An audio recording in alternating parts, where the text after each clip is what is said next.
My name's Ben Ogden and this is my partner Searle. We're both members of the law firm Ince & Co and we specialise in insurance law. This year there have been some changes to the commercial insurance law for England and Wales and they're very important. The Act was made effective on the 12th of February, so this is very recent, and we thought it would be helpful to tell everybody some of the important changes. So I'm going to start by asking Carol to talk about one of the most important changes, which is to the area of placing an insurance risk. Carol. Is one of the major changes that have been made in the new Insurance Act goes to the duties and obligations of the parties on the placement of an insurance risk. There is still a concept of an insured having to make a fair presentation of a risk, but exactly what that means has been clarified because the Law Commissions felt, having reviewed the law, that the duties were not properly understood by insureds. So the Act goes some way to try and address this by clarifying things such as whose knowledge one takes into account for the purposes of those duties. There are also new provisions going to the form in which information must be disclosed, saying that this information has to be given in a clear and accessible way.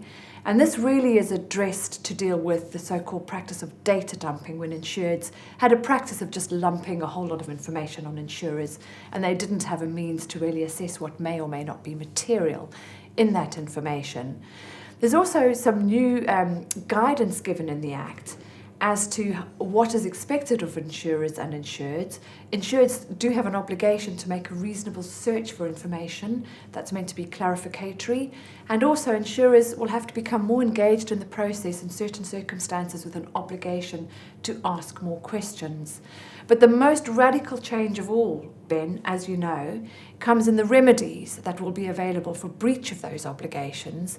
Previously, under the existing law, if there is a breach of a placement obligation, the remedy that an insurer had would be to avoid the contract, which means tear it up as if it had never been in place to start with. Now there will be some proportionate remedies, so that represents quite a radical change. But Ben, perhaps you would like to take up some of the other changes that are coming into effect on the terms and conditions of policies. Sure. Well, we might come back to proportionate remedies again a bit later, but one of the other big changes which has come in relates to the area of warranties. And the changes to the warranties in insurance law have been quite controversial, and they've been quite a long time in gestation. We should remember that these changes in the Act started in a consultation process in about 2006. So we've taken 8 or 9 years to get here, and warranties was one of the areas which was most discussed. The current English law for warranties are that if there is a breach of a warranty being a central term of the insurance contract, if there is a breach of the warranty, the insurance policy is automatically discharged from the moment of the breach. The change is to ameliorate the effect of that for an insured, because many have found that to be quite a difficult remedy in circumstances where the discharge can occur even if the breach of warranty hasn't had any effect on the operation of the policy or in particular the loss. So there's been no causative connection. So the big change in the law is that if there is a breach of a warranty, the policy is not discharged, but the cover is suspended until the warranty is remedied. So that the easy example for people to understand is that if there is a warehouse and you insure the warehouse, it's common for there to be a warranty that the fire system works in the warehouse and that the fire system is checked. If that warranty is breached, at the moment, the policy is discharged. There's no cover from that moment on. Under the new law, cover would be suspended until the system was surveyed or repaired, when cover would be resumed. So that's quite an easy concept to understand in itself. And that's a big change in the law, and perhaps the one that's most radical and will take a bit of time for everybody to get used to. Well, thank you, Ben. You mentioned, or I think we didn't mention, but the Act, although it gained royal assent on the 12th of February will be effective as of August next year. Is there anything that parties should be doing now, given in mind that there's an 18-month period before the Act will be effective? Well, it seems to us sensible that people should be planning for the new law.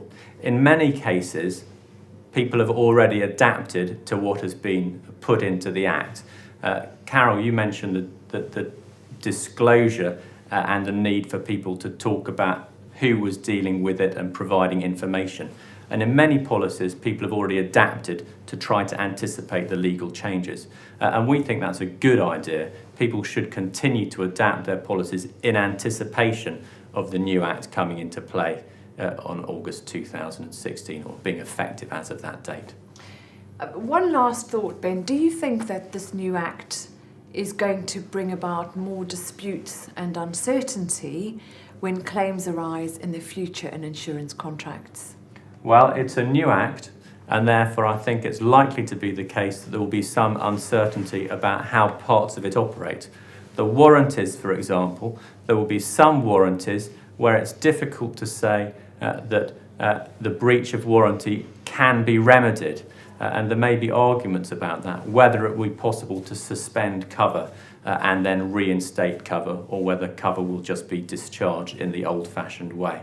And I know in relation to proportionate remedies, there might also be some discussion about that. Perhaps you'd like to talk about that, Carol. Whether, for example, an underwriter is asked what they would have done, that's going to be an easy dispute to resolve, to work out what their alternative terms might have been had they known something during the placing of the policy.